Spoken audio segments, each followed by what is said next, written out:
Hello guys, welcome back to my channel. তো তোমরা সবাই কেমন আছো? আশা করি তোমরা ভালো আছো আর আমরাও ভালো আছি। তো আজ আমরা বেরিয়ে পড়েছি, এক জায়গায় ঘুরতে যাচ্ছি সবাই মিলে। আর আমি আছি, তোমাদের দাদা ভাই আছে আর পিহু আছে গাড়িতে। আর ওই দিক থেকে মা আসছে, বোন আসছে আর বোনের বর আসছে। তো আমরা এখন যাচ্ছি হাওড়ায়। তো চলো, ভিডিওর মাধ্যমে তোমরা দেখতেই পারবে কোথায় যাচ্ছি। তো সাথে থাকো, ভিডিওটা দেখতে থাকো। তো চলো, কথা বলতে বলতে আমরা এসে গেছি হাওড়া স্টেশন। আর তোমাদেরকে বলি কোথায় যাচ্ছি। সেটা হচ্ছে যে আমরা যাচ্ছি এখন বৌদ্ধগয়ায়। তো ওখানে আছে একটা ভীষণ বড় উৎসব আমাদের বৌদ্ধ ধর্মের, একটা কোটিচিবুর দান বলে, সেখানে ওটার জন্যই আমরা যাচ্ছি। তো এই যে বোনরা এখানে এসে গেছে, মা বসে আছে, এই যে পিহুকে ওর মিমি আদর করছে।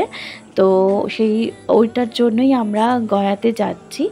আর অ্যাকচুয়ালি ওখানে কোটিচিবুর দানটা ভীষণ বড় করে মানানো হয়। আর এই যে দেখো আমার পিহু এখানে পাখি দেখেছে, ব্যাস ওদের কাছে বসে গেছে। এখানে খুব সুন্দর একটা পাখির খাঁচা ছিল, নানা রকমের পাখি ছিল।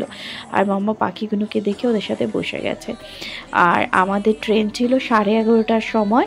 আর আমরা মানে স্টেশনে অনেক তাড়াতাড়ি এসে গেছি, 10টার সময় করে এসে গেছি। আর ওয়েট করতে করতে আমাদের খুব তাড়াতাড়ি ট্রেনও দিয়ে দিয়েছিল 10:30টার মধ্যে।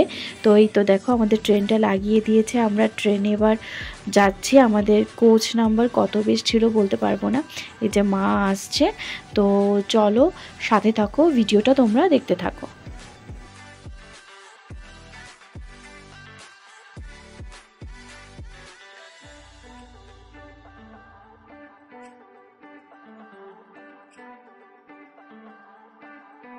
যেহেতু অনেক লেট করে ট্রেনটা ছিল, সেই জন্য 11:30টা যেহেতু বেজে গিয়েছিল, তাই জন্য আমরা উঠেই কিছুক্ষণ বসে ট্রেন ছাড়তেই আমরা রাত্রেবেলার খাবারটা খেয়ে নিয়েছিলাম। এখানে মা ফ্রাইড রাইস করে এনেছিল আর আমি ডিম কষাটা করে এনেছিলাম।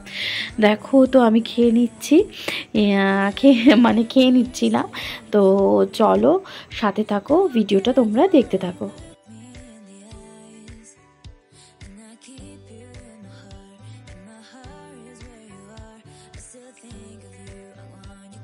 আর এত জোরে খিদে পেয়ে গেছিলো, তো আমি খুব তাড়াতাড়ি খাবারটা খাচ্ছিলাম। আর এদিকে বোনরাও খাচ্ছিল, মারাও খাচ্ছিল। আর পিহু খুব জ্বালাতন করছিল, অ্যাকচুয়ালি ওর খুব ঘুমও পেয়ে গেছিলো। তো ওকে একটুখানি আমার কোলে নিয়ে ঘুম পাড়িয়ে দিচ্ছিলাম। তো আজকের ব্লগটা এইটুকুই। তো সবাই ভালো থেকো, সুস্থ থেকো। আবার আসছি নেক্সট ব্লগ নিয়ে। আজকের জন্য টাটা।